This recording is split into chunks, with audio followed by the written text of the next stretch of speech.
ვებინარი ინვესტირება საფონდო ბაზრებზე, რომლის მიზანიც არის ზოგადად გავიცნოთ, როგორ უნდა მოახდინოთ ინვესტირება, რა ტიპის ინსტრუმენტები ჯობია ინვესტირებისთვის და როდესაც თანხას ვზოგავთ, რა არის გონივრული გზა ამ დანაზოგის შენახვისთვის. საკითხები, რომელსაც დავფარავთ დღეს, არის ასეთი ჩამონათვლის მიხედვით. რადერას ინვესტიციო ალტერნატივებია ჩვენთან და საზღვარგარეთ, რა არის საფონდო ბირჟები და საფონდო ბირჟაზე ვინ ვაჭრობს, რა ვაჭრობს, რა ინსტრუმენტებია და სხვადასხვა თამდები საკითხები. აქ ეს სლაიდი არის ყველაზე მოცულობითი. რა არის აქცია და ობლიგაცია, რა სხვაობაა და რომლის რა უნდა გავითვალისწინოთ, როდესაც არჩევანს ვაკეთებთ რომელიმე მათგანზე, რა არის რისკი და შემოსავალი, რა ტიპის პორტფოლიური ინვესტიციები არსებობს, ამას pooled investments ვეძახით ინგლისურად. რა არის ინდექსი და რაში გვაინტერესებს ამ პორტფოლიურ ინვესტიციებთან დაკავშირებით. სხვადასხვა ინდექსებს ეს იქნება S&P 500 რაღაც სხვა რა არის ეს ინდექსი და რა ხილია, რასთან იჭმება ინვესტირებისთვის რა მნიშვნელობა აქვს მას, რა არის ინდექს ფონდები, რადერას ინვესტიციო არხები გაგვაჩნია ამჟამად, ანუ როგორ შეგვიძლია აქ მოახდინოთ ინვესტირება.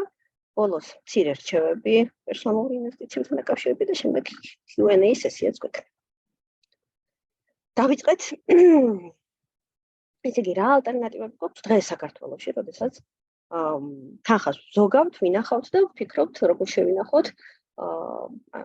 ჩაგვივარდა ხელში რაღაც საშუალებით შეიძლება იყოს ერთბაშად გაუმუშავებული თანხა, ან დავაგროვეთ და სად წავიღოთ ეს დაგროვებული თანხა. პირველი რაც საქართველოში გვახსენდება არის ხოლმე თუ ცოტა დიდი თანხა ამაზე, ამით ყიდულობენ ხოლმე უძრავქონებას, ეს ერთი ალტერნატივა. მეორე დაგროვებისთვის დეპოზიტზე ვინახავთ და ასევე არსებობს ეს მეთოდის ოქრო, რომელიც დაბალშემოთვლიანია ბოლო პერიოდში, მაგრამ ღირებულების შემნახველი აქტივია. უძრავქონება თავისთავად ცუდი ინვესტიცია ნამდვილად არ არის. გარდა იმისა, რომ თვითონ იზრდება ღირებულებით და აქვს cash-flow, უძრავქონებას კიდევ ერთი ესეთი ინფლაციის დაზღვევის მექანიზმს. ინფლაციისგან დაზღვევის ავტომატური მექანიზმი გააჩნია, რაც იმას ნიშნავს, რომ როდესაც ფასები ზემოთ მიდის, როგორც წესი უძრავქონების ფასიც მას მიყვება ხოლმე თან.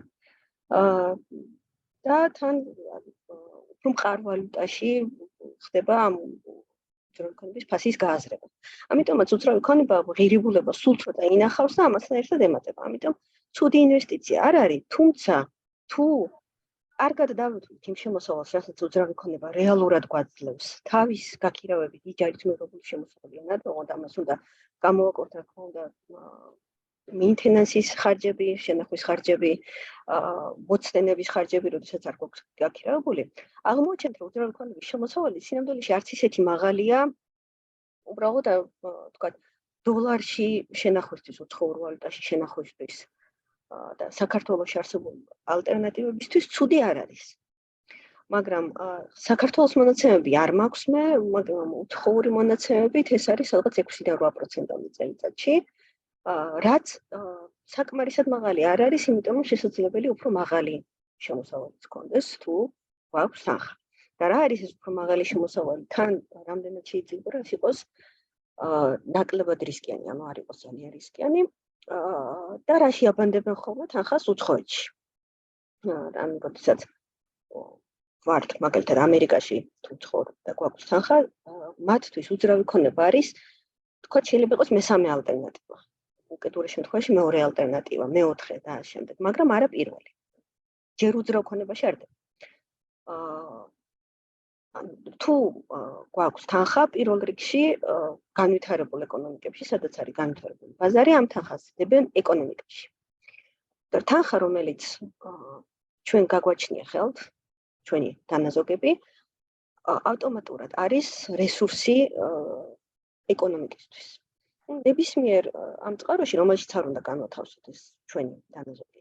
ჩვენ ვხდებით ინვესტორი, ავტომატურად ვხდებით ინვესტორი, ვხდებით კაპიტალის მომწოდებელი და ამ კაპიტალს ყავს მომხმარებლები. და ამ მომხმარებლებში ის, ვინც ყველაზე მეტ დოვლათს შექმნის ამ კაპიტალით, ის არის საუკეთესო მომხმარებელი ამ კაპიტალის, რომელსაც შეუძლია ყველაზე მეტი დოლარი შექმნას და შესაბამისად ყველაზე მეტი დაგვიბრუნოს ჩვენ მას მივეცით ეს კაპიტალი. და ესეთი საუკეთესო მომხმარებლები კაპიტალის როგორც წესი არიან კომპანიები, რომლებიც ამ კაპიტალს იღებენ ორი სახით, ან საკუთარი კაპიტალის, ან სესხის სახით. საკუთარი კაპიტალი ეს არის, რომ ჩვენ ვხდებით ამ კომპანიის მეწილეები, ეს ნიშნავს, რომ პედალობთ მის აქციას, ხოლო სესხის სახით თუ ჩვენ მას ვაძლევთ სესხს, ობლიგაციის სახით, ინგლისურად ობლიგაციას ქვია bond. Stocks და bonds. ეს არის ორი ძირითადი ინვესტიცია, რომლებიც შეადგენენ ხოლმე პორტფელის ძირითად ნაწილს, აი დაახლოებით 90%. ანუ უცხოელი ტიპური ადამიანი წარმოვიდგინოთ, რომელიც თანხას ზოგავს იმისთვის, რომ შემდგომ თუნდაც პენსიისთვის გამოიყენოს, მისი დანაზოგების 90%-ია არის ხოლმე აქციებში და ობლიგაციებში. და მხოლოდ დანარჩენი არის ხოლმე სხვა ტიპის ინსტრუმენტებში. აქციები, ობლიგაციები და მათზე დაფუძნებელი მარტივი პორტფელიური ინსტრუმენტები, ასე ვთქვათ. აი რა არის ეს მარტივი პორტფელიური ინსტრუმენტები, ამასაც შევეხებით შემდეგ სლაიდებზე. და აი დანარჩენ 10%-ში შედის ხოლმე ეს უძრავი ქონება, დეპოზიტი, რომელიც როგორც წესი მცირე წილით არის ხოლმე წარმოდგენილი. შეიძლება იყოს commodity, სამხმარებლო საქონლად თარგმნით ხოლმე, ოქრო არის commodity მაგალითად. სხვადასხვა საინვესტიციო ფონდების ეს წარმოდგენილი არის მცირე სახით. ყველას თავისი მახასიათებლები გააჩნია, მაგალითად ფიზიკური პირი ინვესტორებისთვის ზოგიერთი ტიპის ინვესტიცია არ არის დიდად რეკომენდირებული, მაგალითად hedge ფონდები თავიანთი რისკიანობის გამო. ახლა გადავიდეთ საფონდო ბირჟაზე, რა არის საფონდო ბირჟა, რა ივაჭრება, რა ხდება ზოგადად ბირჟებზე. ვახსენოთ, რომ არის ეს აქციები და ობლიგაციები და ის უნდა ვიყიდოთ ბირჟაზე. ან შეიძლება ბირჟაზე არა და ბირჟის გარეთ.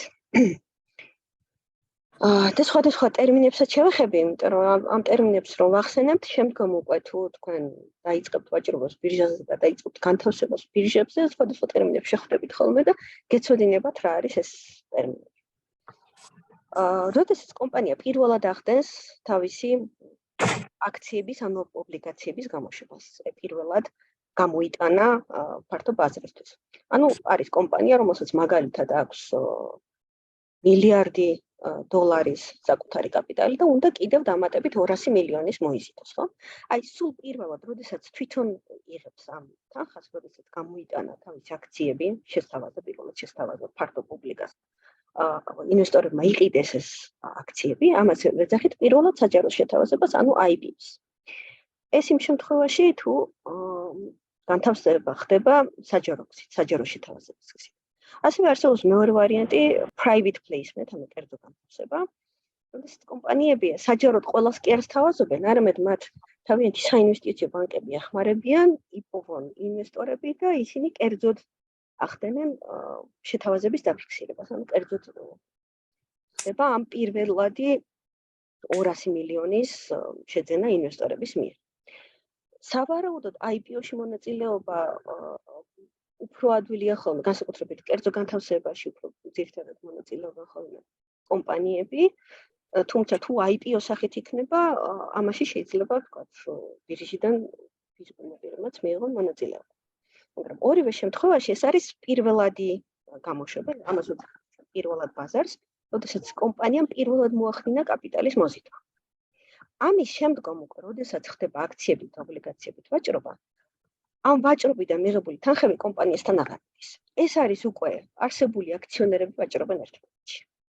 ანუ კომპანია თანხებს იღებს მხოლოდ პირველ ეტაპზე, ასე ვთქვათ, პირველად ბაზარზე.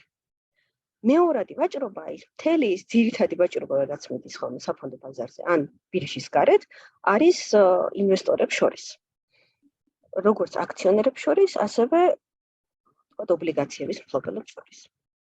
და ჩვენ ძირითადად შეხება გვექნება ხოლმე სავარაუდოდ მეორად ვაჭრობასთან, იმიტომ რომ ეს არის უკვე ცნობილი კომპანია, რომელიც გამოსულია, public არის, მის შესახებ ინფორმაციები საჯაროდ არის განთავსებული, მის შესახებ ინფორმაციებს ვფლობთ, ვიცით რა ტიპის ფინანსური ინფორმაცია აქვს და ეს საჭიროება გვეხმარება გადაწყვეტილების მიღებაში. ძირითადი ვაჭრობა მიდის მეორად ბაზარზე. მეორადი ბაზარიც, ან მეორადი და პირველადი ბაზარი ამ შემთხვევაში ნიშნავს ვაჭრობის ტიპს, ანუ პირველად მოხდა გამოშვება, თუ უკვე აქციონერები ან ობლიგაციები მფლობელები ვაჭრობენ ერთმანეთში. ასევე როგორც წესი, პირადად ინვესტორები არ მიდიან და თვითონ არ ვაჭრობენ, ამას აკეთებენ ბროკერების დახმარებით. ვინ არიან, თქვათ, გვესმის ხოლმე, რომ ბაზარზე არიან ბროკერები, დილერები, ტრეიდერები, კიდევ შეიძლება შევიდეთ მარკეტ მეიქერი, დეი ტრეიდერი და სხვადასხვა ტერმინები. აი სამი ძირითადი ტიპი განვასხვაოთ ერთმანეთისგან. ბროკერი არის ბაზარზე მოვაჭრე ისეთი წევრი, რომელიც ვაჭრობს ჩვენი სახელით და ჩვენი მიზნებით. ჩვენი დავალებით. თუ ჩვენ გვინდა ვიყიდოთ Google-ის 2 ცალი აქცია, ჩვენ ვავალებთ ბროკერს და ბროკერი ყიდულობს ჩვენი სახელით. როგორც წესი, ეს არ არის ასე, რომ ბროკერი არის რაღაც ფიზიკური პირი, რომელთანაც მივდივართ და ვეუბნებით, ეს შეიძლება იყოს პლატფორმა, რომლის მეშვეობითაც ყიდულობთ, თქვათ, New York Stock Exchange-ზე. ფასიან ქაღალდებს, მაგრამ ნებისმიერ შემთხვევაში ეს არის ბაზრის ისეთი მოვაჭრე წევრი, რომელიც ჩვენი სახელით ასრულებს ტრანზაქციას.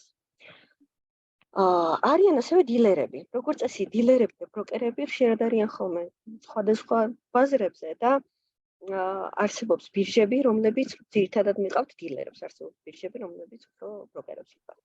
დილერები უკვე ვაჭრობენ თავიანთი ფულით. მათ აქვთ თავიანთი სტოკი, თავიანთი საკუთარი აქციების სტოკი, აქციების ან ობლიგაციების რითიც ვაჭრობენ და ვაჭრობენ იმისთვის მოგებისთვის, bid და ask, ანუ ყიდვის და გაყიდვის ფასშორის სხვაობისთვის. და ეს არის მათი მოგება. ბროკერი თუ იღებს საკომისიოს, იმიტომ რომ ჩვენ დავალება მივეცით და ამაში აიღო საკომისიო, დილერებს აქვთ ეს მაგალითად Google-ის აქციებს ფლობს, უდევს თავის სტოკში, თქვათ, 1000 ცალი აქცია, პირობითად და ყიდვის ფასი ერთია, გაყიდვის ფასი მეორე და შესაბამისად ამათ შორის სხვაობა, დარჩენილი სხვაობა არის მისი მოგება. არიან ტრეიდერებიც, რომლებიც ვაჭრობენ იმისთვის, რომ ამ ტრეიდით მიიღონ მოგება, ანუ გამოიცნონ ბაზრის მიმართულება და ამის ხარჯზე მიიღონ მოგება ბაზრის მიმართულების გამოცემით. რა ინსტრუმენტები ივაჭრებ? ტრადიციული ფასიანი ქაღალდები, ტრადიციული იყო ის, რაც წინა სლაიდზე ჩვენ ვნახეთ, აქციები და ობლიგაციები. ამის გარდა ივაჭრება დერივატივები. დერივატივები არის ასეთი წარმოებული ფასიანი ქაღალდები. ხმა მესმის და აქციებთან არის თუ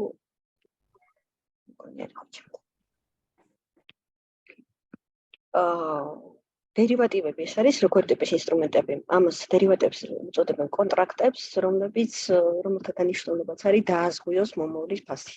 მაგალითად, თუ გაგიგიათ ფიუჩერსები, ოპციონები, ეს არის დერივატივები. წარმოებული ინსტრუმენტი. ასევე არსებობს commodity ბირჟები, როგორც წესი ტრადიციული ინსტრუმენტების და commodity, ანუ აქციების, ობლიგაციების ბირჟები, ცალკე ბირჟებია ხოლმე, commodity ბირჟები, ცალკე ბირჟებიან. ელექტროენერგიით ვაჭრობა, სადაც მიდის ხორბლით, შეიძლება იყოს წყვილფეხა ქოსანი პირუტყვი, ნავთობი, ამ ყველაფრისთვის ცალკე ბირჟები არსებობს. თუმცა ასევე commodity ბირჟებზე ივაჭრება ხოლმე უფრო კონტრაქტები, ვიდრე თვითონ commodity, ანუ მაგალითად ხორბლის ყიდვის კონტრაქტი. ფიუჩერსი, რომლის საფუძველზეც მომავალში დღევანდელ დადგენილ ფასად შემიძლია შევიძინა ეს ხორბლი. ახლა გაგებული გექნებათ თქვენ ტრეიდერების შესახებ, მაგალითად, როდესაც ვაჭრობენ ტრეიდერები ბირჟაზე, ცდილობენ გამოიცნონ ბაზრის მიმართულება, გამოიცნონ რას იზავს ესა თუ ის აქცია ხვალე, და ამის საფუძველზე მიიღონ მოგება. არსებობს ორი ტიპის ანალიზი, როგორ აანალიზებენ ხოლმე ბაზარზე რა მოლოდინები უნდა გქონდეს კონკრეტულ ფასიან ქაღალდთან დაკავშირებით. ერთს უწოდებთ ტექნიკურ ანალიზს და მეორეს უწოდებთ ფუნდამენტურ ანალიზს. როდესაც ტრეიდერები ცდილობენ ხოლმე გამოიცნონ რა მოუვა ამათ ფასიან ქაღალდის ფასს მომავალში, მისი მოდელების მომდინარე, მაგალითად დაინახეს, რომ ფასიანი ქაღალდის ფასი მიდიოდა ზემოთ, შემდგომ წამოვიდა ცოტათი ქვემოთ, მერე ისე ზემოთ ავიდა, მერე წამოვიდა ქვემოთ, მერე კიდევ ერთხელ ზემოთ ავიდა, მაგრამ არა იმდენად, რამდენიც პირველ ჯერზე და წამოვიდა ქვემოთ. ამას ასეთი ტიპის ტრენდს უწოდებენ მაგალითად თავს დამხრეებს, ახლა მე წავწერე. head and shoulders და ითვლება, რომ ეს არის ერთ-ერთი სიგნალი, რომ ამის შემდგომ აქციის ფასი წამოვა დაბლა. აქციის ან ვალუტის სავალუტო ბირჟაზე იყენება ხოლმე აქტიურად ტექნიკურ ანალიზს. ან ტექნიკური ანალიზი არის ისეთი ტიპის ანალიზი, როდესაც ფასიანი ქაღალდების მოძრაობებიდან გამომდინარე, ცდილობენ ტრეიდერები დაიჭირონ ბაზარზე რა სენტიმენტები არსებობს, ანუ მონაწილეები რას იზამენ მომავალში და მოკლევადიანი ტრენდებიდან გამომდინარე დაასწრონ ბაზარს ფასის მიმართულებაზე და აქედან გამომდინარე მიიღონ მოგება. ეს არის ტექნიკური ანალიზი. ტექნიკური ანალიზი არ ითვალისწინებს ხოლმე ფუნდამენტურ გავლენებს, ფუნდამენტურ მახასიათებლებს, ფასიანი ქაღალდის ფუნდამენტურ მახასიათებლებს, მაგალითად როგორიც არის გრძელვადიანად რა ტიპის შემოსავალი ექნება, გრძელვადიანად საიწყება აქციის ფასი, რომელი აქცია ან ობლიგაცია, როგორც წესი აქცია, ფასი მომართავია, იქნება, თქვათ, მომავალში ესეთი დაბუსტული და მოგების მომტანი და გრძელვადიანი გეგმები არ გაჩნიათ. ან ტექნიკური ანალიზის საფუძველზე ცდილობენ მოკლევადიანი ტრენდები გამოიცნონ და მოკლევადიანი მოგება მიიღონ. მე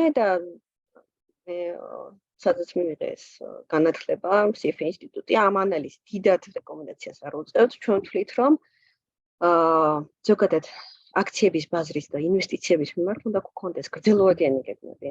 ეს არ არის მოკლევადიანი ინვესტიციის ინსტრუმენტი და მინდა გითხრათ, რომ საკმაოდ რთულია რეალურად ტექნიკური ანალიზი ბაზარს ვაჯობოთ და მართლა მოგონახოთ ტრეიდერობით. ან თქვენ წარმოიდგინეთ, რომ ბაზარზე ვაჭრობს უამრავი მონაწილე, რომ ძალიან კარგი განათლება, კარგად იცნობენ და ნახევარზე მეტ უნდა აჯობოთ ან თქვენი ესე იგი ტექნიკური ანალიზით თქვენი ალღოთი იმისთვის, რომ დადოთ უკეთესი შედეგი და მიიღოთ მოკლევადიანი ვაჭრობით მოგება. ეს არის საკმაოდ რთული გასაკეთებელი და რეალურად ტრეიდერთა მხოლოდ მცირე ნაწილი ახერხებს ხოლმე რომ მუდმივად მოგებაში იყოს და ბაზარი, აქციების ბაზარი უფრო მეტად განკუთვნილია გრძელვადიანი მოგების მისაღებ. ანუ ეს არის მიზანი აქციათა ბაზარზე ინვესტირების, საფონდო ბაზარზე ინვესტირების, რომ გრძელვადიანად დავაბანოთ თანხა და ჩვენი გრძელვადიანი გეგმების განხორციელებაში დაგვეხმაროს, იმიტომ რომ გრძელვადიანად ბაზარს როგორც წესი მოკლევადებში ახასიათებს ყველანი, მაგრამ გრძელვადიანად ის ახერხებს ხოლმე თავის ამობრუნებას და საშუალო შემოსავლიანობა საკმაოდ მაღალია. თუ ჩვენ გვაქვს დიდი დროითი ჰორიზონტი, მაგალითად 20 წლის განმავლობაში თუ ვაბანდებს თანხას, რომ შემდგომ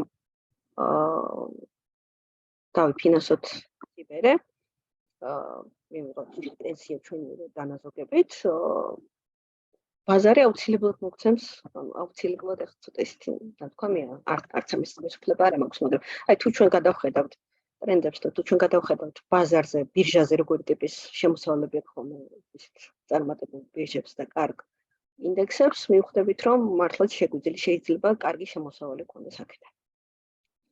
ანუ ჩვენ რასაც ვემხრობით არის ფუნდამენტური ანალიზი, გაკეთდეს აქციების ფუნდამენტური ანალიზი.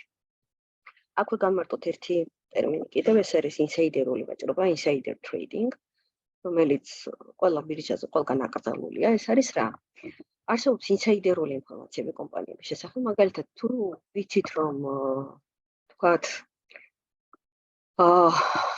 რომელიმე კომპანია აპირებს რაღაც სხვა კომპანიის შეძენას, მაგალითად, Google აპირებს, არ ვიცი, Yahoo რაღაც როსია, მაგრამ Yahoo შეძენას აპირებდა. ეს ინფორმაციას მანამ სანამ public გახდება, საჯარო გახდება, ამ ინფორმაციაზე დაყრდნობით, ამ ინფორმაციის საფუძველზე შეიძლება კარგი მოლოდინები გქონდეს, რომ Yahoo-ს ფასები გაიზრდება, Yahoo-ს აქციის ფასები გაიზრდება. იმისთვის, რომ ასეთი ინფორმაციით ცალკეულმა პირებმა არ იხეირონ და ეს ბაზრის ფუნქციონირება საფრთხე არ შეექმნას, მიჩნეულია, რომ ასეთი ინსაიდერული ინფორმაციები გარეთ არ უნდა გადიოდეს, მაქსიმალურად უნდა დაიცვას კომპანიამ, რომელიც საჯარო კომპანია, ასეთი ტიპის ინფორმაციები, რომლებიც შეიძლება ფასებზე გავლენა მოახდინოს და შემდგომ ყველასთვის ერთბაშად გახადოს ხელმისაწვდომი. ანუ ბაზრის არც ერთი მონაწილე არ უნდა დაიჩაგროს და არც ერთ მონაწილეს პირიქით უპირატესობა არ უნდა მიენიჭოს ინსაიდერული ინფორმაციის საფუძველზე. ისეთი ინფორმაციის საფუძველზე, რომელიც გავლენას მოახდენდა ინვესტორის გადაწყვეტილებაზე. და ინსაიდერული ვაჭრობა აქტუალური არის ბირჟებზე. ანუ ინსაიდერული ვაჭრობაში გულისხმობა ინსაიდერული ინფორმაციის და ამ ინფორმაციაზე დაყრდნობით ფასიანი გაყიდვების ვაჭრობა. და კიდევ ერთი რაც უნდა თქვა ამ ორიდან გამომდინარე არის ის, რომ ბირჟებზე, რაც უფრო კარგი და განვითარებული ბირჟაა, ფასიანი ქაღალდების ფასში მით უფრო კარგად არის ასახული ყველა ინფორმაცია, რაც არსებობს ბაზარზე. გარდა ინსაიდერული ინფორმაციისა. ინსაიდერული ინფორმაცია არც უნდა იყოს ასახული. ყველა დანარჩენი ინფორმაცია, რაც არსებობს ამ კომპანიების შესახებ, უკვე ფასში ასახულია. თუ ეს არის კარგი განვითარებული ბირჟა, მაგალითად, ყველა განვითარებული ბაზრები ეს იქნება ნიუ-იორკის, ფრანკფურტის, ტოკიოს, ლონდონის და შემდეგ, ყველა მათგანი არის, ჩვენ ამას უწოდებთ ნახევრად ძლიერი ფორმის ეფექტურობას, ცოტა ტერმინებით დაწყილებ, მოკლედ ეს არის ისეთი ბირჟები, რომელიც ფასებში უკვე ყველა ინფორმაცია ასახულია და ამ ასეთი ტიპის ბაზარზე უკეთესი შემოსავლის მიღება ფუნდამენტური ანალიზითაც კი შეუძლებლად ითვლება არათვეთიკური ანალიზით. ანუ ჩვენ რაც არ უნდა ანალიზი გავაკეთოთ იმ ინფორმაციით, რაც კი არსებობს ბაზარზე, როგორც წესი ყველა ეს ინფორმაცია უკვე ასახული არის აქციის ფასებში.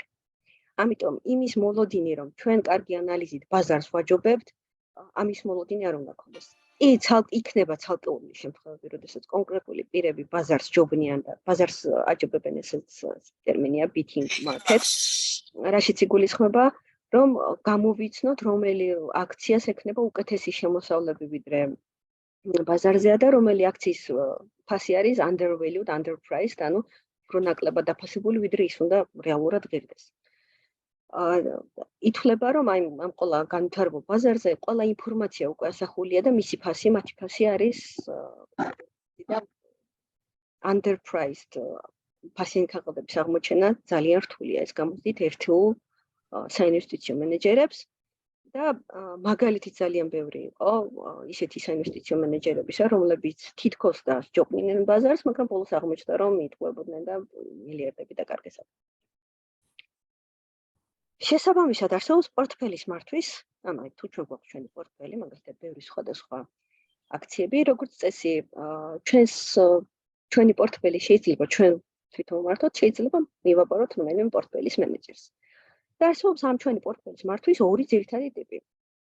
პასიური მართვა ეს არის, როდესაც პორტფელის მენეჯერი უბრალოდ იღებს რომელიღაც კარგ ბენჩმარკს, მაგალითად ინდექსს და ნახავს რა არის ინდექსი და ზუსტად იმეორებს ამ ინდექსის კომპოზიციას და როგორც არის ის ინდექსი აღებული, ისე ადგენს ამ ჩვენს პორტფელს, ეს არის პასიური მართვა. და მეორე არის აქტიური მართვა, როდესაც ცდილობს, რომ იმ ინდექსს აჯობოს, აი რომელიმე ინდექსს, მაგალითად S&P 500-ს აჯობოს და უკეთესი შედეგი დაგვიწყოს. და ამაზეც განახებთ ერთ-ერთი ფონდის Vanguard-ის მონაცემებს ცოტა მოგვიანებით, რომელიც აჩვენებს, რომ რეალურად პასიურად მართვა უკეთეს შედეგებს დებს, ანუ ინდექსის პირდაპირ კოპირება უკეთეს შედეგებს დებს, ვიდრე პორტფელის აქტიური მართვა. ახლა ცოტა რომ განვიტვირთოთ, ეს ვიდეო მინდოდა თქვენთვის მენახებინა, პატარა ვიდეოა.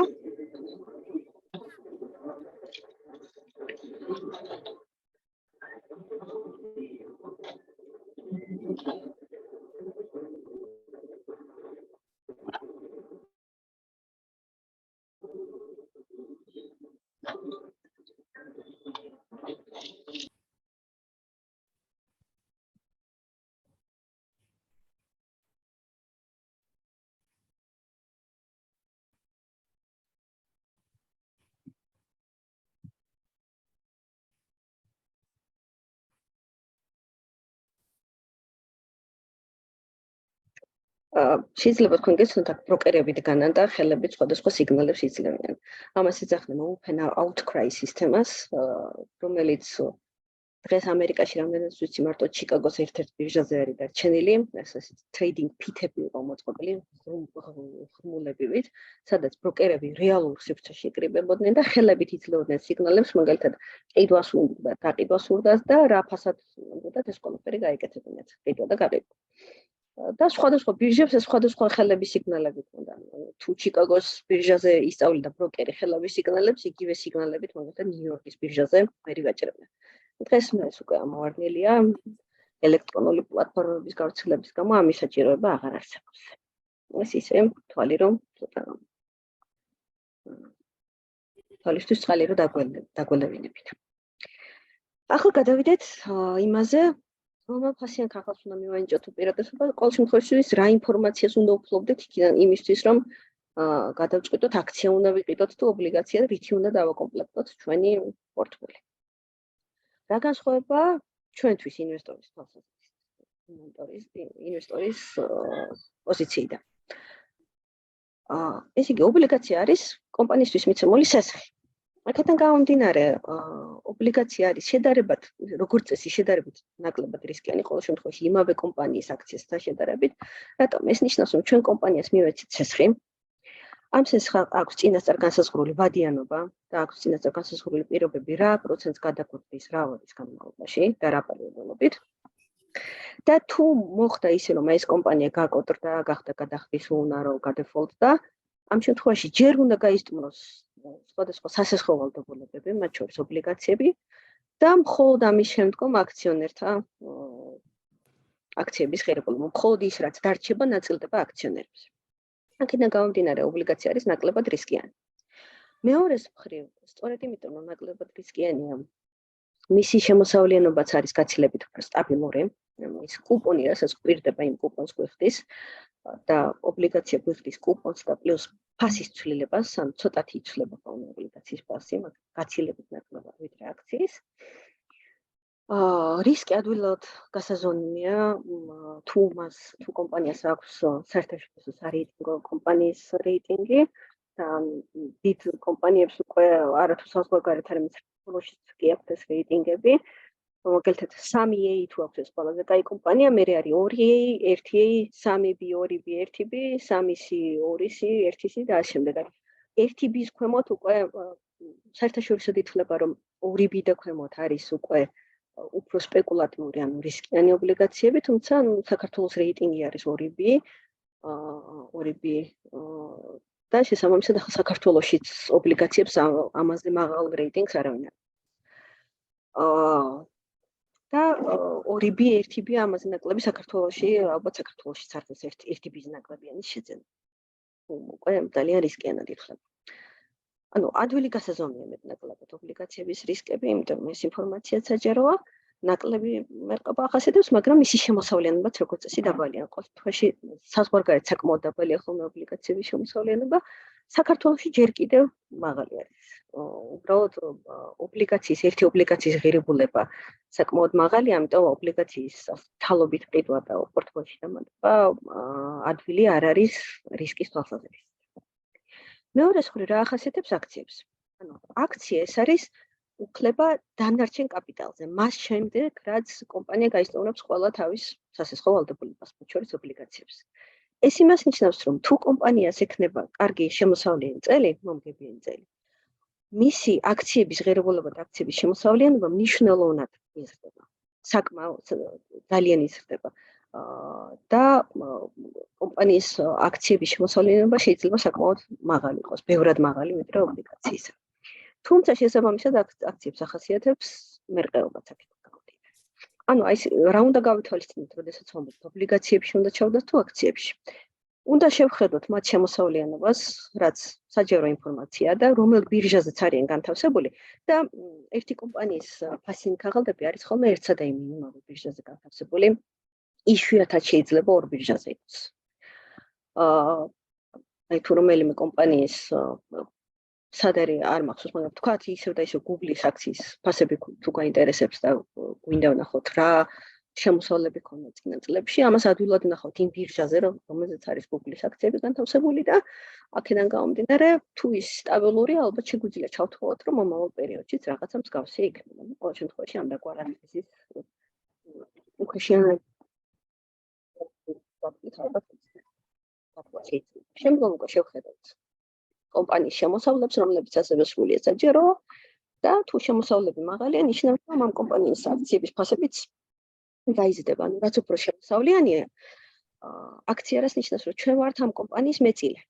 Google-ის აქციას თუ ვფლობთ, ჩვენ ვართ Google-ის მეწილე, ამიტომ Google-ის მოგება პირდაპირ ნიშნავს, რომ ჩვენი აქციის წილად გაიზარდა ჩვენი მოგებაც.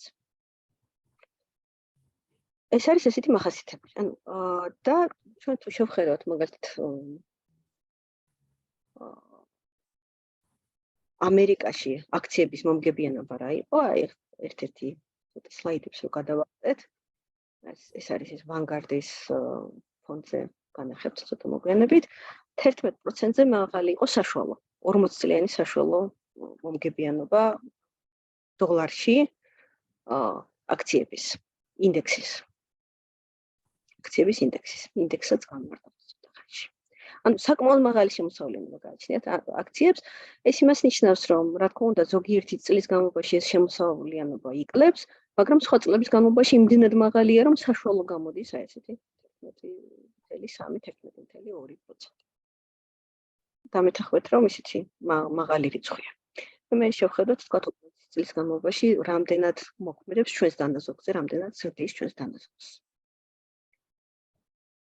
აქ არსებობს ხოლმე ესეთი წესი, ადრე იყენებდნენ ესეთ rule of thumbs, რომ პორტფელის 60% უნდა იყოს დაბანდებული აქციებში, 40% ობლიგაციებში.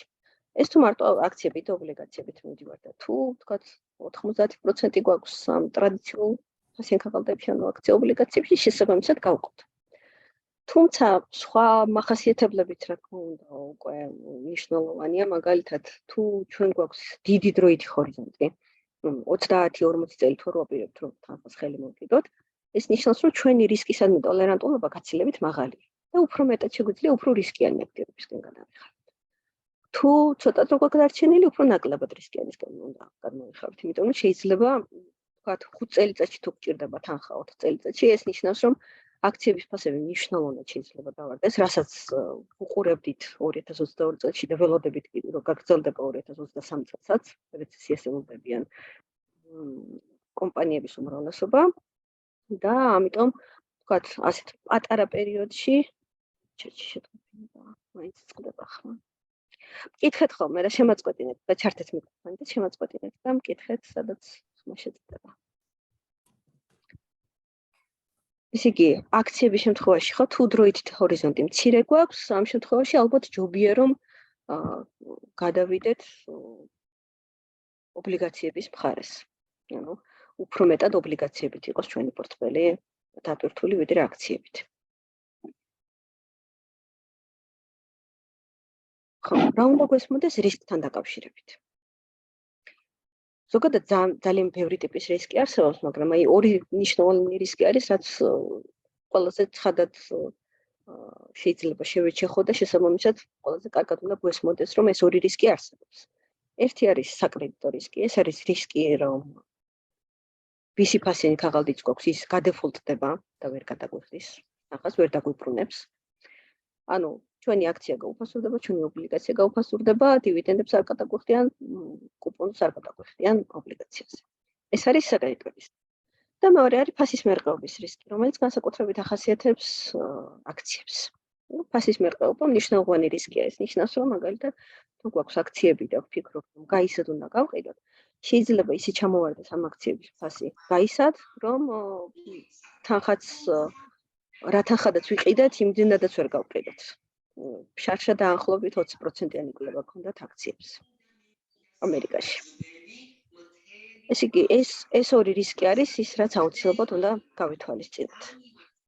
შედით ხმა ისმის სადღაცას და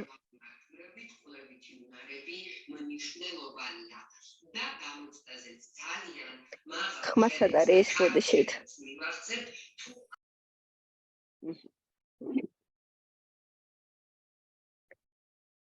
მეორე, რა უნდა გვესმოდეს, რომ შემოსავალი არის რისკის ფუნქცია. ანუ იმედი იმისა, რომ რომელიმე ინვესტიციას ექნება თან დაბალი რისკი და თან მაღალი შემოსავლიანობა არ უნდა. იმიტომ რომ ინვესტიცია, რომელსაც აქვს დაბალი რისკი, მისი დღევანდელი ფასი ზემოთ ადის, რაც ნიშნავს, რომ მისი შემოსავლიანობა ავტომატურად მცირდება.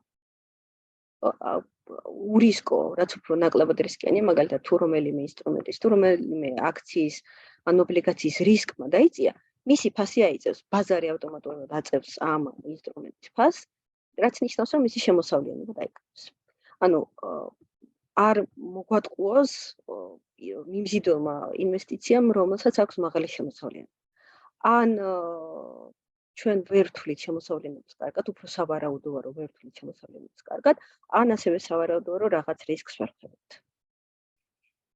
ძალიან მცირე შანსია იმისა, რომ რეალურად იყოს დაბალრისკიანი და მაღალშემოსავლიანი. ეს უნდა გახსოვდეს კარგად ინვესტირების დროს. როგორ უნდა დავაზღვევოთ რისკები? პირველი მეთოდი რისკების დაზღვევის ყველაზე მნიშვნელოვანი მეთოდი, რომელიც ყველაზე უფრო ადვილად არის ხელმისაწვდომი, ეს არის დივერსიფიცირება. დივერსიფიცირება ნიშნავს რას, რომ იმის მაგივრად რომ გქონდეს მარტო Google-ის აქციები, მაგალითად გვაქვს $10,000 დანაზოგი. იმის მაგივრად რომ $10,000 Google-ში ჩავდოთ, იმიტომ რომ მოგვწონს Google-ის კომპანია Google-ი, ჩავდოთ ბევრ სხვადასხვა კომპანიაში, მაგალითად 100 კომპანიაში $100. ან რაიმე სხვა ფორმით მოვახდინოთ განაწილება. ანუ ყველა კვერცხი არ ჩავდოთ ერთ კალათში, რისკის დაზღვევის ესეთი ცნობილი მიდგომა. დივერსიფიცირება არის ის, რაც საშუალებას გვაძლევს თავიდან ავიდოთ ეგრეთ წოდებული ამას ვეძახით ინგლისურად company specific risk, ანუ კომპანიისთვის სპეციფიური რისკი. რაც იმას ნიშნავს, რომ მაგალითად კონკრეტული კომპანია და ამ დროს კარგი მაგალითია ხოლმე ფარმაცევტული კომპანიები, რომლებიც იკვლევენ და ქმნიან ახალ პრეპარატებს, ახალ წამლებს.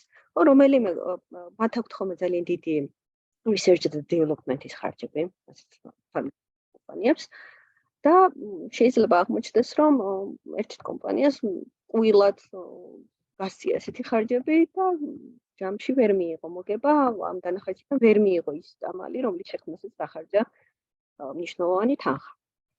მაგრამ და ჩვენ თუ მარტო ამ ერთ ფარმაცევტულ კომპანიაში ჩავდებდით, მის აქციებში ჩავდებდით, თანხას ბუნებრივია მნიშვნელოვნად ვიზარალებთ, მისი აქციის ფასი დაეცემოთ. ეს არ ნიშნავს, რომ გაკოპერდებოდა, მაგრამ დაეცემოთ. მაგრამ თუ ჩვენ ბევრ ფარმაცევტულ კომპანიაში გადავანაწილებთ, ფარმაცევტული სექტორი მოგვწონს და მაინც გვინდა რომ ფარმაცევტულ სექტორში იყოს ჩვენი აქციები დავანებული, თუ გადავანაწილებთ, ერთ ფარმაცევტულ კომპანიას ცუდი შედეგი იქნება, სხვას პირიქით ძალიან კარგი შედეგები იქნება და ჯამურად ჩვენი შემოსავლები უკვე ამ company specific risk-ისგან იქნება დაზღვეული, კომპანიისთვის სპეციფიური რისკისგან. თუმცა სექტორული რისკი მაინც გვექნება ჩვენს თავზე. აი ეს ფარმაცევტული სექტორისთვის დამახასიათებელი რისკი, რაც არის, ეს მაინც იქნება და სექტორებს ახასიათებთ ასეთი თავთავიანთი რისკიანობა, მაგალითად და აი პანდემიამ კარგად დაგვანახა ეს, რომ არსებობს ისეთი დარგები, ისეთი სექტორები, რომლებიც კარგად არიან ხოლმე დაზღვეული, ეს არის ტრანსპორტი, ლოჯისტიკა, ეს არის ძირითადი სამოხმარებლო პროდუქტები, ეს არის სამედიცინო დარგები, იმიტომ რომ ეს ყოველთვის სჭირდება ადამიანებს და აქედან გამომდინარე ამ პროდუქტებზე მოთხოვნა არ მცირდება ხოლმე, მაგრამ არსებობს სხვა დარგები, მაგალითად entertainment, გართობის ინდუსტრიას ძალიან დაარტყა პანდემიამ, რაღაც luxury business დაარტყა სხვადასხვა ბიზნესებს, საავტომობილო ბიზნეს, სხვადასხვა ბიზნესებს მნიშვნელოვნად დაარტყა. ანუ ეს ასეთი ტიპის რისკებს უკვე დივერსიფიკაციით ჩვენ თავიდან ვერ ავიდებთ. სამაგიეროდ ის დარგები, რომლებსაც ახასიათებს ასეთი defensive დარგები რაც არის, რომლებიც მაშინაც კი, როდესაც ბაზარი დაბლამოდის, ანუ ეს რეცესიულ პერიოდებშიც კი მაინც რომ შემოსავლიანობას ინარჩუნებს, ასეთ დარგებში როგორც წესი შემოსავლიანობა უფრო დაბალია. ვიდრე იმ დარგებში, რომლებსაც უფრო მეტი მեղდობა ახასიათებს. სისტემური რისკი, რომლებსაც უფრო მაღალი აქვთ. ესე იგი არსებობს აქაც ორი ტიპის რისკი, არის ეს კომპანიისთვის სპეციფიური რისკები, რომლებიც დივერსიფიცირებადია და აუცილებლად უნდა მიიღოს დივერსიფიკაციას და მეორე არის სისტემური რისკები, რომლებიც ახასიათებს სხვადასხვა დარგებს, სექტორებს რომელთა აღმოფხვრა დივერსიფიკაციის გზით არ ხდება და რომლებიც უბრალოდ უნდა გავითვალისწინოთ რომ აი ესეთი სისტემური რისკს ვიღებთ ჩვენ თავზე. ანუ ამისთვის მაგალითად თუ ვაპირებთ რომ ჩვენ თვითონ ავარჩიოთ პორტფელში რა ფასიანი ქაღალდები უნდა გქონდეს, ესეც უნდა გავითვალისწინოთ რომ აი ზოგიერთ დარგებს უფრო მაღალი სისტემური რისკიანობა ახასიათებს. ახლა ეს ყველაფერი რაც მოვყევი, ალბათ გააჩენს კითხვას რომ როგორ გავაკეთოთ კარგი პორტფელი თუ კარგი ცოდნა არ გვაქვს. და ამაზე უნდა გითხრათ რომ კარგი ცოდნა ვისაც აქვს, მასაც ძალიან უჭირს კარგი პორტფელი შექმნა. ისევ იქიდან გამომდინარე, რაც ვახსენე, რომ ყველა ინფორმაცია, რაც არსებობს ფაში, ისედაც უკვე ასახულია. მეორე პრობლემა, რაც არის კარგი პორტფელი შექმნისთვის, ეს არის ის, რომ ჩვენ ვართ შეზღუდული რესურსებში. $10,000, რომელიც მე ვახსენე, არ არის საკმარისი იმისთვის, რომ კარგი დივერსიფიცირებული პორტფელი შევქმნათ. და აქ ჩვენ საშუალოდ გამოდის პორტფელური ინსტრუმენტები, pooled ინსტრუმენტებს ასაც ეძახიან, შექმნილი ინსტრუმენტები, რაც არის რა? ჩვენს ნაცვლად სხვა ქმნის პორტფელს. ასეთი საპაიო mutual ფონდები, ანუ საზიარო ფონდები, ქართულად თარგმნები საპაიო ფონდები, და კანონში კანონის ენით საპაიო ფონდებია და ამიტომ გამოვიყენე მეც ეს თარგმანი. იქნება დიდი ფონდი მილიარდების ღირებულების და ჩვენ მასში ვყიდულობთ წილს. და ეს პორტფელი უკვე არის საკმარისად კარგად დივერსიფიცირებული. ეს შეიძლება იყოს როგორც broad market, ანუ შეიძლება მოიცოს როგორც მთელი ბაზარი, მაგალითად მთელი ამერიკის, ნიუ-იორკის ან ნასდაკის ბირჟის მეტნაკლებ ყველა აქცია, ან შეიძლება იყოს კონკრეტულ სექტორზე მორგებული ჩვენი გემოვნებიდან გამომდინარე. მაგრამ უკვე დივერსიფიცირებულია, უკვე დიდი პორტფელი, უკვე ბევრი კომპანია შედის ამაში და ჩვენ მასში ვიღებთ მხოლოდ მცირე წილს ვყიდულობთ. იმის ნაცვლად რომ ვიყიდოთ აქციები, ვყიდულობთ წილს უკვე პორტფელში, უკვე არსებულ პორტფელში და მის შემოსავლიანობა რაც იქნება, იმ შემოსავლიდან მივიღებთ წილს. რაც არის ხოლმე ძალიან კარგი ალტერნატივა გაუთვითცნობიერებელი ინვესტორისთვის ხო აუცილებლად და მე ვიტყოდი გათვითცნობიერებულისგან. რატომ? იმიტომ რომ სხვა კომფორტსაც იძლევა ესეთი პორტფელური ინვესტიციები. ეს არის კომფორტი რისი, რომ ჯერ ერთი პორტფელს მუდმივად სჭირდება ხელახლა დაბალანსება, rebalancing. იმიტომ ზოგიერთი კომპანია ცუდ შედეგებს დებს, გამოვარდება ტოპ რაღაც კომპანიებიდან, პირიქით სხვა წამოეწება, სხვა ხდება უკეთესი. გარდა ამისა, კომპანიები იხდიან თავიანთ cash flows, მაგალითად dividends გადაგვიხდის, კუპონს გადაგვიხდის და ეს თანხა ჩვენ შეიძლება არ გვჭირდება, ჩვენ ვაპირებთ რომ დავაგროვოთ წლების განმავლობაში. და პორტფელის მენეჯერი თვითონ ახდენს ამ პროცენტების ხელახლა ჩაბრუნებას, ანუ ჩვენთვის მისაღები დივიდენდის ხელახლა ჩაბრუნებას პორტფელში. თუ ეს რაღაცებში გვეხმარება. ანუ ეს დამატებითი კომფორტი აქვს კიდე პორტფელურ pooled ინვესტიციას. სადმე კითხვა თუ გექნებათ, თუ გინდათ რომ შევკვდეთ და თემაზე გავჩერდეთ, გამაჩერეთ. გადავდივარ თემიდან თემაზე, ხო? ესე იგი, ეს არის mutual ფონდები. და არის ისეთი ტიპის, ითვლება რომ ეს ETF-ი მთლად mutual ფონდი არ არის, არამედ pooled ინსტრუმენტის კონკრეტული ტიპია, მაგრამ ყოველ შემთხვევაში მსგავსი ინსტრუმენტია, ესეც არის პორტფელი, რომელსაც აქვს წილი და თუ ეს წილები ივაჭრება ბირჟაზე, მას უწოდებენ ხოლმე exchange traded funds. ამას თავისი მახასიათებელი აქვს. ეს ნიშნავს, რომ ის არის ძალიან ლიკვიდური, ანუ ძალიან ადვილად შეგვიძლია ჩვენ ეს წილი გავკიდოთ ნებისმიერ მომენტში ბირჟაზე. და ჩვენ ერთის მხრივ გვაქვს დივერსიფიცირებული პორტფელი, რომელსაც თან რამდენსაც გვინდა ამ დივერსიფიცირებული პორტფელის ჩვენი წილი და რამდენსაც გვინდა გავყიდეთ, როგორც აქციას. ანუ პორტფელში წილიც იყიდება როგორც ერთცალი აქცია. და თუ ეს მთლიანი პორტფელი არის პასიურად მართვადი, ხო, ჩვენ ხო განვიხილეთ აი ხო განახსენებდი ერთ-ერთ სლაიდზე, პასიური და აქტიური იმით, ხო? ეს მთლიანი პორტფელი პასიურად მართვადია, როგორც წესი, მართვის ხარჯებიც ძალიან დაბალი აქვს. იმიტომ რომ მის მენეჯერებს, ამ პორტფელის მენეჯერებს არ სჭირდებათ გააკეთონ ეს ფუნდამენტური ანალიზი, გათვლა, რომელი აქცია ჯობია, რომელი არ ჯობია, რომელიმე ხო არ ამოვაგოთ, არამედ აქვს იქ თავისი ბენჩმარკი ინდექსის სახით და იქ რომელიმე ახალი აქცია თუ დაემატა, იმას დაამატებს პორტფელში, თუ რომელიმე თუ ამოვარდა, იმას ამოაკლებს. შესაბამისად, პასიური ფონდების შემთხვევაში ფონდის მართვის ხარჯებიც ძალიან დაბალია. რაც იმას ნიშნავს, რომ ჩვენ სასარგებლოდ კიდევ დამატებით პლუსი, ანუ ჩვენი შემოსავლიანობა ის ჩვენი ინვესტიციის შემოსავლიანი. ხო, ახლა რა არის ინდექსი? ინდექსი ვახსენე და გადავიდეთ და ვნახოთ რა არის ინდექსი, რომელიც ალბათ ხშირად გვესმის, ხო? საბირჟო ინდექსი. ინდექსი არის არც მეტი, არც ნაკლები ჰიპოთეტური პორტფელი. მაგალითად, ჩვენ რომ შეგვექმნა, აგვეღო ესე იგი ერთ-ერთ ბირჟაზე მოვაჭრე 500 საუკეთესო აქციის, ამჟამად ეს არის 503 აქციის, 503 ყველაზე დიდი აქციის აქციიდან წილები და ეს შეწონას თავისი პრინციპი აქვს. რომელი კომპანიაც უფრო ძვირი ღირს, მისი აქციები ავიღოთ შესაბამის წილით პროპორციულად, მისი ამ კომპანიის მთლიანი ღირებულების პროპორციულად, რომელი კომპანიაც ნაკლები ღირს, ის შესაბამისი მცირე წილით ავიღოთ. და აი ესე რომ შეგვედგინა პორტფელი, რა იქნებოდა, რა პორტფელი გვექნებოდა. ეს არის ინდექსი. ამ ინდექსი არის ჰიპოთეტური პორტფელი. რა პორტფელი იქნებოდა რომ? აი ამ კითხვაზე პასუხი. და რატომ არის ინდექსი კარგი და საჭირო ბენჩმარკი? იმიტომ რომ გვიჩვენებს მაგალითად Standard & Poor's არის ერთ-ერთი ცნობილი სარეიტინგო სააგენტო, სამი უმსხვილესი სარეიტინგო სააგენტოდან ერთ-ერთი. და რომ უკვე დღეს მარტო სარეიტინგო სააგენტო არ არის, ბევრ სხვადასხვა საკონსულტაციო საქმიანობასაც ეწევა. და ამ Standard & Poor's-მა გააკეთა ეს პორტფელი 500 რომ, 500 უდიდესი აქცია აიღო მათი საბაზრო კაპიტალიზაციის მიხედვით. რა არის საბაზრო კაპიტალიზაცია? არ მიხსენები აქ.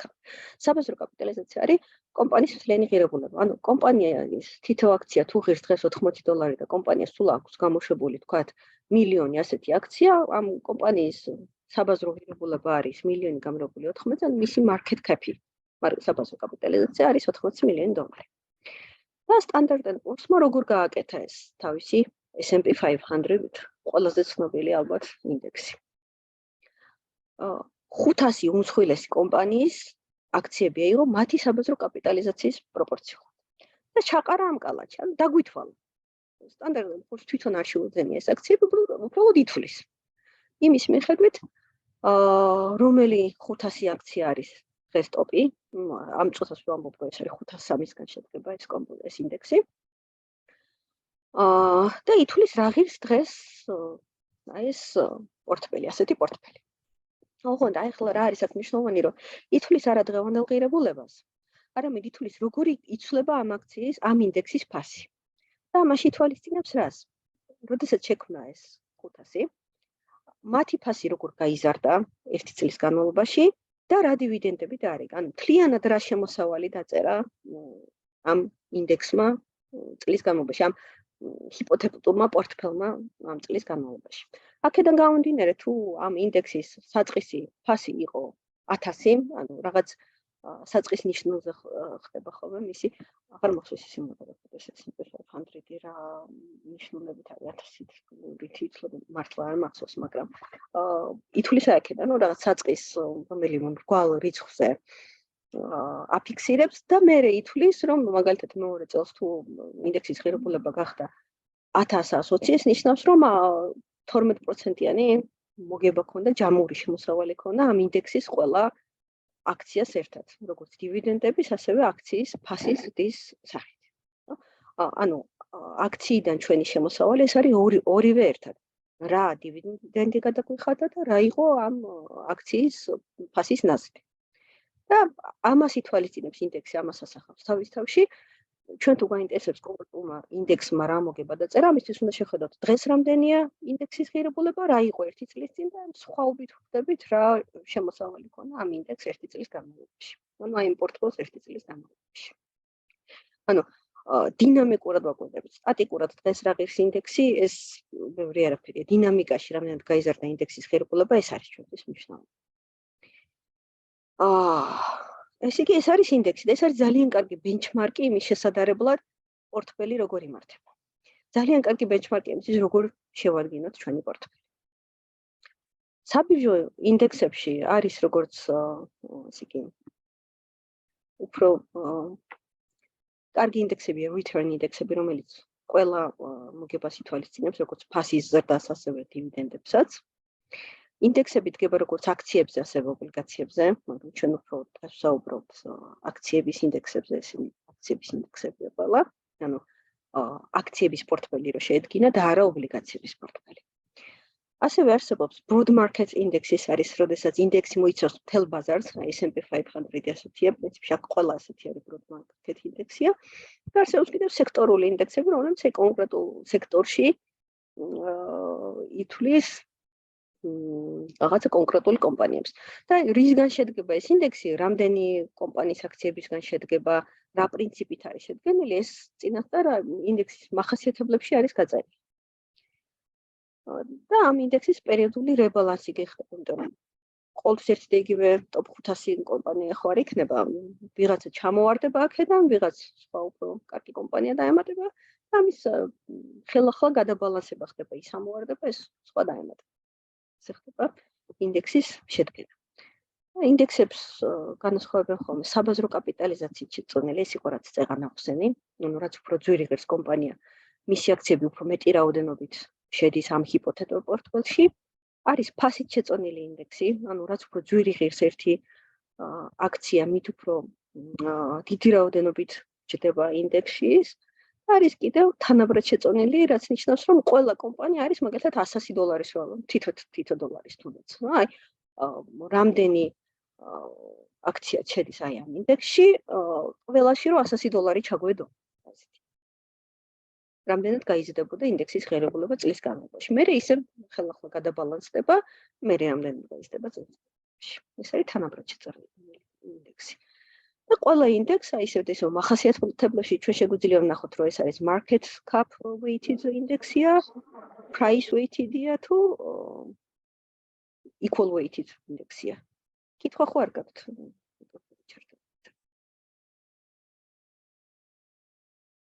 ესე იგი, რა გვინდოდა ინდექსში, რა უნდა ავიღოთ ამ სლაიდიდან? ის რომ ინდექსი არის ჰიპოთეტური პორტფელი, რომელიც არის ძალიან კარგი ბენჩმარკი, შესადარი იმისთვის, თუ პირველ რიგში იმის დასათრეკად როგორ იმუშავა ეკონომიკა, ეკონომიკის მთავარმა ფლაგმანმა კომპანიებმა რა შედეგები დადეს და ჩვენმა პორტფელმა როგორ უნდა იმუშაოს. თუ ამ კომპანიებმა ესეთი რაღაც შედეგი დადეს, მაგალითად წელიწადში თუ 15%-იანი მოგება ქონდათ ერთ წელს და თქვათ 5%-იანი ვარდნა მეორე წელს, ესეც ჩვენი ბენჩმარკია. 5%-იანი ვარდნა თუ ქონდა, სავარაუდოდ ჩვენ არ გვექნება 5%-იანი მოგება, ალბათ ჩვენც ვარდნა. და კიდე ერთი რისთვისაც გვინდა ინდექსი, ის არის რომ აი ეს ETF ფონდები, ხო, ფონდებმა ძალიან კარგად გამოიყენეს ეს ინდექსები და პირდაპირ იმეორებენ. არის ბევრი ETF ფონდები, რომლებიც ტრეკავენ პირდაპირ ინდექსებს. ტრეკავენ ნიშნავს იმას, რომ მართლა ყიდულობენ ამ ფასიანთაღებს თავიანთ ფონდში, თავიანთ პორტფელში, რეალურად ყიდულობენ და უყურებენ, უნდა დადოს იგივე შემოსავალი.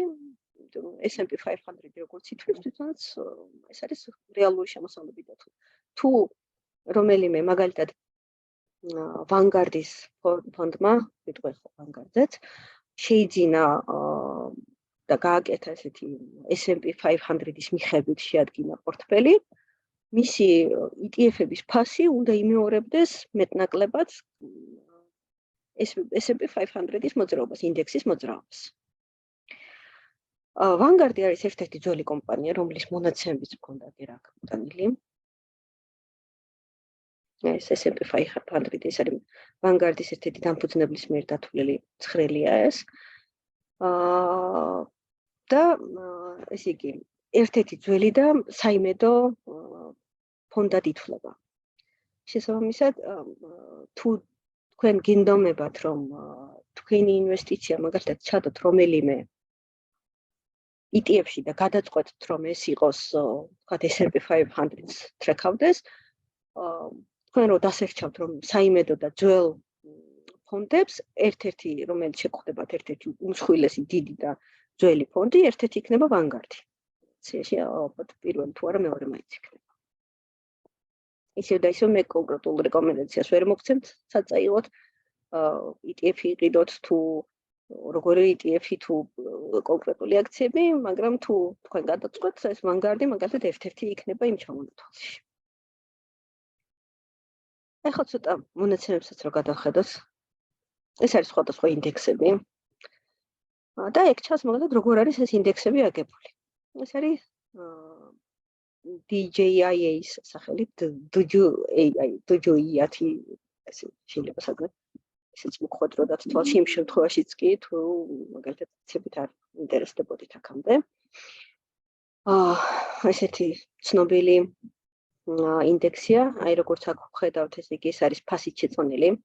ანუ მასში რა აქციები ჩედიან, ფასის შესაბამისად, რაც უფრო ძვირი ღირს აქცია, ანუ ჩავთვალოთ, რომ ყველა აქცია თითო ცალი არის ამ პორტფელში, ამ ინდექსში.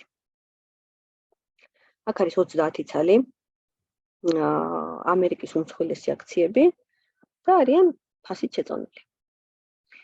Nikkei არის აგერ იაპონიის stock exchange-ი. შედის 225 აქცია. ესეც ფასით შეწონილი ითვლება, modified თქვენ შეგიძლიათ არ მიაქციოთ ყურადღება. და ეგ სხვადასხვა ინდექსები როგორ არიან აგებული, აქციების რაოდენობა, მათი შემავალი ფასი მისაღებების რაოდენობა ცვალებადია, როგორ ხდება მათი შეწოვა და ამავდროულად. ეს არის უბრალოდ მაგალითად 6 კომპანიის მაგალითად. თქვენ შეგიძლიათ დასერჩოთ და სხვა ინდექსებიც ნახოთ, სხვა ცნობილი ინდექსები. პირდაპირ აკრიფოთ რაღაც famous indices, ამგიყრით რაღაც სხვადასხვა ინდექსებს და უკვე შეძლებთ აი ამის საკითხვას, რომ price weighted იქნება, market cap weighted იქნება თუ equal weighted, რას ნიშნავს? რამდენი აქცია სადა რომელი ბირჟიდან არის, კონკრეტული ბირჟიდან არის თუ მთლიანად US სტოკებიდან არის. შეიძლება Nasdaq-ის ინდექსი იყოს, შეიძლება New York Stock Exchange, შეიძლება London Stock Exchange, ხო, რაღაც შეიძლება კონკრეტული საბირჟო აქციები იყოს შესული. აი აქ არის მაგალითად ნაჩვენები სხვადასხვა ინდექსებმა რა შედეგები დადო 93 წლიდან 2000-მდე. ეს რა თქმა უნდა მონაცემის შედარებით ძველი, ამიტომ 2000-ების მერე 2008-ში ერთი კრიზისი იყო. 95-ში იყო ერთი კრიზისი პრინციპში და ესეც ემჩნევა, მაგრამ მაგალითად S&P 500 დიდად არ შეუტყვია. მერე 2019-20 წლების პანდემიაც შეეყოდა დაეთყო ბაზარს და ახლა 22 წელი იყო რეცესიული და 23 წელსაც რეცესიას, ანუ ეკონომიკის დაბლა ჩამოსვლას ველოდებით. ეკონომიკაში თუ დაბლა მოდის, რეცესიას თუ აქვს ადგილი, პირდაპირ ისახება აქციებს. შესაბამისად ინდექსიც. და ეს როგორც გითხარით, არის უკვე Vanguard-ის დამფუძნების მიერ დათვლილი ცხრილი და აქ ორი სხვადასხვა 40 წლიანი პერიოდია. პირველი 40 წლიანი პერიოდი, რომლის საფუძველზეც მიიღო გადაწყვეტილება, რომ დაეფუძნებინა ასეთი Vanguard-ის S&P 500 ფონდი და მეორე უკვე როდესაც კიდევ 40 წლის შემდეგ გადაამოწმა თავისი შედეგები. და რა აღმოჩნდა, რას შეადარა? ანუ შეადარა აქტიურად მართვად ფონდებს შეადარა S&P 500-ის შემოსავლები. აქტიურად მართვადი რას ნიშნავს? ეს ნიშნავს, რომ ეს არის ის ფონდები, ჯამურად ყოლა, რა თქმა უნდა, ზოგს შეიძლება უკეთესი ქონოდა, მაგრამ ჯამურად ყოლა აქტიურად მართვადი ფონდის საშუალო შემოსავლიანობა მას შემდეგ, რაც მათი ფიები, მენეჯმენტ ფიები იქნა გასტუმრებული. ეს არის ფონდები, რომლებიც ვინა უკაცრავად 40 წლიანი დიაპაზონი აქვს თუ 30 წლიანი? 30 გამოდის. კი, 30, 30 წლიანები. ეს იგი რა შეიძლება აქედან გამომდინარე დასკვნა გამოვიტანოთ, რომ აქტიურად მართვადი ფონდები, ეს არის ის ფონდები, რომლებიც კლიენტებს პირდებიან, რომ მათ შეცდებიან მარკეტს, ბაზარს აჯობონ, ხო, ბიტინგდება მარკეტ, ბაზარზე უკეთესი შემოსავალი დადონ. და ამისთვის ისინი აქტიურად ატარებდნენ ამ ფუნდამენტურ ანალიზს, ეძებდნენ საუკეთესო აქციებს, საუკეთესო პოტენციალის მქონე აქციებს, მაგრამ საშუალოდ ამ აქტიურად და ამ აქტიურ მართვაში ფიებს, საკომისიებს იღებენ უფრო მაღალ. მაგრამ საშუალოდ ამ აქტიურად მართვად ფონდებს აღმოჩნდათ უფრო ნაკლები შემოსავალი, ვიდრე უბრალოდ S&P 500-იც რომ იყოლოდნენ. ანუ პირადად რო შევეყო S&P 500-ის მსგავსი პორტფელი, ამ ჰიპოთეტური პორტფელის მსგავსი რეალური პორტფელი, მექნებოდა ეს შემოსავალი. თავისთავად ცხადია შემოსავალი მექნებოდა მაინც ოდნავ ნაკლები, იმიტომ რომ სულ რომ ფონდს არ უხდიდე მე ამ თანხებს, ვაჭრობა იმისთვის რომ ეს აქცია ვიყიდო და ჩავდო და ხან გავყიდო, rebalancing-ი გავაკეთო, ხან დავამატო აქციების რაოდენობა, ამაში რაღაც საკომისიოები, transaction fee-ები მექნებოდა, ხო? ანუ ცოტათი ნაკლები მექნებოდა, მაგრამ მაინც ახლოს ამასთან უფრო მაღალი ვიდრე აქტიურად მართვად ფონდებს. და იმისთვის რომ წარმოიდგინოთ სინამდვილეში რამდენი დიდი სხვაობა, ანუ 1 წლის განმავლობაში ეს არის 1.6% პუნქტი. სხვაობა, ხო? აქტიურად მართვადმა ფირმებმა დაწერა 9.7% შემოსავალი, S&P 500-მა დაწერა 11.3 პირველ 30 წლიაში. რაც არის 1.6% პუნქტის სხვაობა ამ ორს შორის. ჯამურად 30 წლის განმავლობაში ამ ეს რო ყოფილიყო ინდექსი, ეს 100 პორტფელი მოიმატებდა ღირებულებაში, აგერ 1539%. ხოლო S&P 500-მა მოიმატა S&P 500-ში ჩაგვედო ისე 45 წელს თანხა და გვენახა 75 წელს რამდენად გაიზარდა და ეს ოღონდ იმ rebalancing-ის პირობით რა თქმა უნდა, ეს იქნებოდა 2402%. ჯამურად უკვე 30 წელიწადში სხვაობამ შეადგინა არა 30 ჯერ 1.6%, არამედ 863%. შეადარეთ. $100 ნაცვლად აქ გვექნებოდა $1529, აქ გვექნებოდა $2402. ამდენად დიდ სხვაობას იძლევა. წელიწადში ჩვენ შეიძლება მოგვიჩვენოს, რომ პატარა სხვაობა არის რაღაც ორ სხვადასხვა ინვესტიციის შორის, მაგრამ კუმულატიურად იმის გამო, რომ ის პროცენტიც უკან ბრუნდება და პროცენტზე პროცენტი ერიცხება, ასე ვთქვათ. ანუ ის ნამატიც თავის შემოსავალს წერს, ჯამში კუმულატიურად მნიშვნელოვანი სხვაობა. და კიდე ერთი რაღაც შეიძლება აქედან დავინახოთ ის, რომ თუ ჩვენ დროულად ვიწყებთ ინვესტირებას და დაზოგვას, ჩვენი თანხა მნიშვნელოვნად გაიზრდება. რაც უფრო მაღალ შემოსავლიან ინვესტიციაში ჩავდებთ, მით უფრო. დღეს თუ დავიწყებთ და თქვათ საპენსიო საკამდე თუ გვაქვს 25-30 წელი, ამ 25-30 წელში ჩვენი თქვათ ყოველთვე გადადებული $100 იქნება არა 100 ჯერ თქვათ რამდენი 30 ჯერ 360, ხო?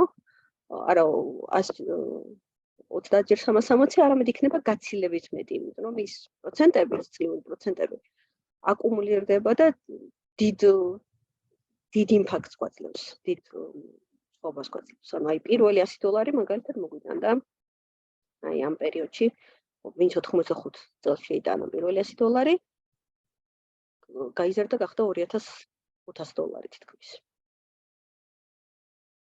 ამიტომ არის მნიშვნელოვანი დაზოგვა და თან სწორად გონივრულად დაზოგვა. გონივრულად და რას გულისხმობს გონივრულად, აი ახლა დავიდეთ რჩევების ნაწილში. ამას დავუბრუნდები ცოტა ხანში.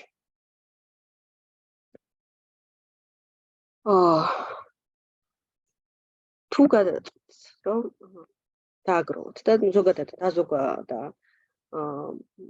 გათვლა და დაგროვება ჩვენი მომავალი გეგმებისთვის და რა თქმა უნდა საპენსიო საკისთვის ეს არის ძალიან გონივრული და ძალიან რეკომენდებული. დანაზოგის ინვესტირება მოახდინეთ მარტო ისეთ ინსტრუმენტებში, რომელთა შინაარსი კარგად გესმით. ხო, ანუ თუ აქციები კარგად გესმით, მაგრამ ცუდად გესმით, მაგალითად რაღაც უფრო რთული, კომპლექსური, როგორიც არის hedge ფონდები, როგორიც არის რაღაც ფონდი, რომელსაც თან ახლავს დამატებითი დაზღვევის ინსტრუმენტები და რაღაცას გპირდებიან და რისკთან დაკავშირებით კარგად არ გიხსნიან, წადით მარტივ ექსით. ის ანუ დაზოგეთ და დააგროვეთ და შეინახეთ იქ, სადაც გესმით რა არის რისკი. ყოველთვის გახსოვდეთ დივერსიფიცირების აუცილებლობა. ეს არის ძალიან მნიშვნელოვანი. თუ თქვენი თადგენთ პორტფელს, ის მაინც უნდა იყოს დივერსიფიცირებული, ან მიდიხართ ახლა ETF-ების გზით, ის უკვე თავისთავად დივერსიფიცირებულია. თუ მიდიხართ ETF-ების გზით, დარწმუნდით, რომ აი ETF-ის დამფუძნებელი, ETF-ის ფონდის დამფუძნებელი არის საიმედო. აქედან გამომდინარე შეარჩიეთ.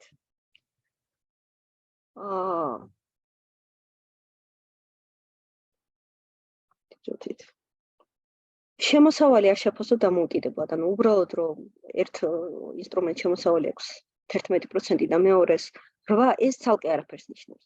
თუ ამ 11%-იანს ვთქვათ რისკიანობა აქვს 1.5-ჯერ მაღალი, ხო, ეს უკვე ნიშნავს, რომ სინამდვილეში არც ისეთი მაღალია მის 11%. ყოველთვის შეაფასეთ რისკის კონტექსტში და თუ რიცხვებში გაინტერესებთ ეს რისკი, თქვენ შეგეკითხოთ რა არის მისი რისკი, რა არის მისი standard deviation, რაც standard deviation ეს არის ქართული სტანდარტული გადახრა, გვიჩვენებს მერყეობას. და რაც უფრო მაღალი იქნება standard deviation-ი ამა თუ ინვესტიციის, მით უფრო რისკიანია ეს ინსტრუმენტი. გათვალეთ მომავალი მსხვილი ხარჯები და აქედან გამომდინარე, აი მაგალითად თუ ვიცით რომ პენსიაზე უნდა გავიდეთ დღიდან 30 წელიწადში და გვინდა რომ მაგ პერიოდში ჩვენი ყოველთვიური შემოსავალი იყოს ვთქვათ $500 მარტო ამ დანაზოგიდან. ხო, სხვა რაღაცებიც გვაქვს სახელმწიფო პენსიას ველოდები და აქედან გვინდა იყოს $500. და ამის გარდა ვთქვათ 10 წელიწადში გვინდა ვიყიდოთ მიწის ნაკვეთი, რომლისთვისაც დაგვჭირდება კიდე რა ვიცი $50,000. დათვალეთ ამისთვის რა თანხა უნდა გქონდეთ დანაზოგი 30 წელიწადში, 60 წელიწადში და ამისთვის რამდენი უნდა დაზოგოთ ყოველთვიურად. ანუ მომავალი ხარჯების გათვლა და აქედან გამომდინარე შეფასება მის რამდენი უნდა გადადოთ ყოველთვიურად დღეს, ეს არის ძალიან მნიშვნელოვანი და ეს უკვე ნიშნავს, რომ ესეთი თავშემონახული ინვესტორი იქნებით, რომელსაც პორტფელი საშუალებებს მისცემს, რაც თუნდაც შვილებს არ ჩამოეკიდოს და თავი თვითონ უზრუნველყოს სიბერეში. კიდევ ეს ძალიან ცნობილი ინგლისურენოვანი ფრაზა. თუ რაიმე ჩანს მეტისმეტად კარგი იმისთვის რომ იყოს სიმართლე, სავარაუდოდ ეს არ არის სიმართლე. ანუ თუ რაღაც გეჩვენებათ რომ რაღაც ძალიან დაბალ რისკიანი და მაღალ შემოსავლიანია და თვლით რომ ეს ალბათ არ იქნება სიმართლე. ეს ალბათ მართლაც არ არის სიმართლე და ჯობია რომ აქ დასვათ კითხვის ნიშანი. და რა თქმა უნდა, მოგხდეთ პერსონალური ინფორმაციას თქვენი დანაზოგების შესახებ სად გაქვთ რამდენი გაქვთ რაღაცა, ეს არის პერსონალური ინფორმაცია, ისეთივე პერსონალური, როგორც სხვა ტიპის პერსონალური ინფორმაცია, რომელსაც უფრთხილდებით, ასე რომ თავისუფლად შეიძლება რომ ასეთი ტიპის ინფორმაცია არ გასცეთ. და ეხლა დავუბრუნდები ამ სლაიდს, ამ ყველაფრის მერე სად შევინახოთ? აი თუ გვინდა რომ ვივაჭროთ მაგალითად უცხოური აქციებით. უცხოურ ბირჟებზე. რა გავაკეთოთ და სად ვივაჭროთ? ახლა აქაც ისე კი ვიზღუდები მე იმით რომ კონკრეტულ რჩევებს ვერ გაძლევთ, მაგრამ მაინც ქართული სავაჭრო პლატფორმები ორია და ეს პრინციპში ალბათ თავისუფლად შემიძლია გითხრათ, თუ მათით გადაწყვეტთ წასვლას, ეს არის Galtenta Cardis და TBC ბანკის სავაჭრო პლატფორმები, რომლებიც საშუალებას გაძლევთ პირდაპირ ივაჭროთ უცხოურ ბირჟებზე. სავარაუდოდ ETF-ებზეც იქნება, ყოველ შემთხვევაში აქციებით ვაჭრობა პირდაპირ შეგიძლიათ და თქვენ თვითონ შეგიძლიათ შეადგინოთ პორტფელი. არიან უცხოური საბროკერო პლატფორმები, აი ამათ დასახელებისგან თან შევიკავებ. მაგრამ არის რამდენიმე ბევრ მათგანში, ბევრ საბროკერო პლატფორმაზე სამწუხაროდ შეზღუდულია საქართველოსთან რეგისტრაცია. იყო შესაძლებელი და ჩაკეტეს სამწუხაროდ. მაგრამ არის დარჩენილი რამდენიმე, რომლიდანაც შესაძლებელია. აი ისე იქიდან გამომდინარე, მე შეიძლება ვენდობი ჩემი მხრიდან საიმედოა, მაგრამ ესე ვერ მოგცეთ რჩევა, რომ ის პლატფორმები გამოიყენოთ. ამიტომ ყოველ შემთხვევაში დღეს და ახლა არ დავასახელებ. და გადარიცხვა თუ ქართულ სავაჭრო პლატფორმებს იყენებთ, ეს რა თქმა უნდა გაცილებით მარტივია. ანუ ყველა პროცედურა ქართული სავაჭრო პლატფორმებით გაცილებით მარტივია ვიდრე უცხოურით. ამიტომ კიდე ერთი პლუსი ქართულ პლატფორმებს. თან ბოლო ხანებში ორივე მათგანი გააქტიურდა და საკომისიოებიც დაძიეს, ისე რომ გირჩევთ გადახედოთ მათ პირობებს. თუ უცხოური პლატფორმებით წახვალთ, მაშინ დიდ თანხებზე ჩვეულებრივი საბანკო გადარიცხვა, wire გადარიცხვა და პატარა თანხებზე არის კიდევ ესეთი პლატფორმა, ესეც ნახეთ Wise. ეს პატარა თანხის გადარიცხვისთვის მაგალითად $100 რო საბანკო გადარიცხვით 35 $, საკომისიო გექნებათ, ამიტომ პატარა თანხების გადარიცხვა არ ღირს, მაგრამ აი ეს Wise შეგიძლიათ გამოიყენოთ პატარა გადარიცხვებისთვის. ნახოთ და დარეგისტრირდეთ აქაც. აი ეს თუ აი მეორე გზით მიდიხართ, უცხოური პლატფორმა.